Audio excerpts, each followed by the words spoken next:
Golurk can be a pretty challenging 6-star raid, but it's got a lot of really notable weaknesses that we're going to thoroughly take advantage of. Now, it does do 2 cleanses, but they're both very early in the raid. At 90% HP, it's going to clean the player, and at 95%, it's going to clean itself, and those are the only cleans it's going to do, and that's how we're going to beat it.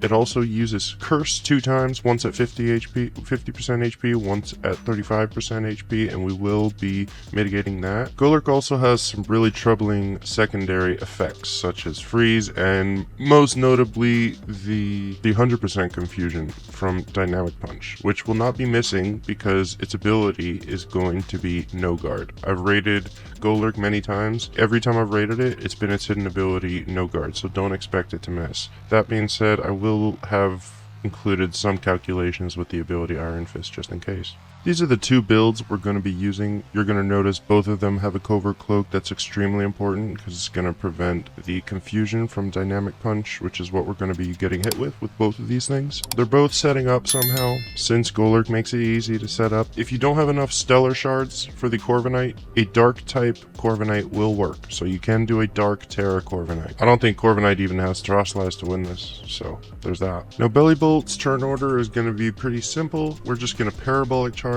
until Golurk does the self-cleanse at 95% HP, and then we're going to use Chilling Water 2 times. This is going to negate the 2 curses that Golurk's going to be doing later in the raid, and there will be no cleanse in between now and then, so those Chilling Waters will protect us from those stat boosts. After that, we're going to use 3 Acid Sprays, and then we're going to Parabolic Charge to full health, and after that, we're going to go ahead and Terastallize and just spam Parabolic Charge until you win.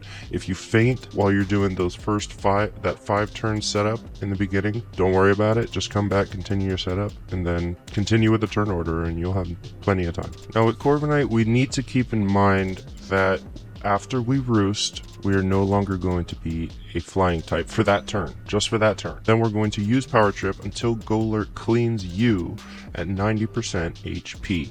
At that point, you're going to be free to set up without worrying about being cleansed. So you're going to get at least 2 bulk ups at that point before you even consider roosting. After you get 2 bulk ups, from here on, if you get under 50% HP, you're going to need to use a roost. After the first 2, you're going to finish up, get to +6, get that base power of Power Trip up to 260 base power, and then you're going to Screech either until 3 land or the shield goes up. If you do get 3 Screeches before the shield goes up, you're going to have a choice. Either you're going to Power Trip until you win, Terastallizing when your Tera Orb is charged, or you can attack cheer and go for the KO. Depending on what allies you have, you may or may not get the opportunity to get this knockout from above 50% HP. If this was helpful, then help me by smashing that like button and subscribing. If it wasn't, tell me why in the comments.